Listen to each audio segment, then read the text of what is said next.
પૂર્વ બેઠક પર કોંગ્રેસમાંથી હિંમતસિંહ પટેલને ટિકિટ આપી છે, ત્યારે હિંમતસિંહ પટેલે વ્યક્ત કર્યો જીતનો વિશ્વાસ। ભાજપના 10 વર્ષના રાજમાં આમ આદમી પરેશાન હોવાનું હિંમતસિંહે કહ્યું। આ સાથે અમદાવાદીઓને પડતી હાલાકીના મુદ્દાઓ ઉઠાવવાની વાત પણ હિંમતસિંહે કરી। તૂટેલા રોડ, બ્રિજ, અસુવિધાઓના મુદ્દાઓને લઈને લોકો વચ્ચે જશે હિંમતસિંહ, તેઓએ ઉલ્લેખ કર્યો। 2024 में भारतीय जनता पार्टी ने 10 वर्षનું શાસન આપ્યું છે।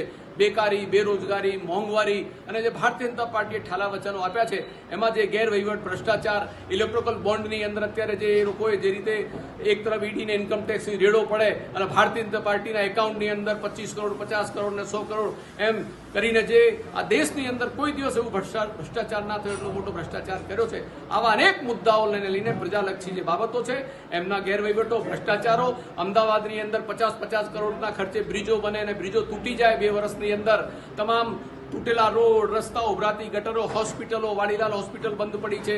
આ બધા પૂર્વ વિસ્તારની અંદર કોઈ સરકારી શાળા કોલેજો નથી બની, કોઈ હોસ્પિટલો નથી બની, અનેક મુદ્દાઓ છે કે જે મુદ્દાઓને લઈને લોકોની વચ્ચે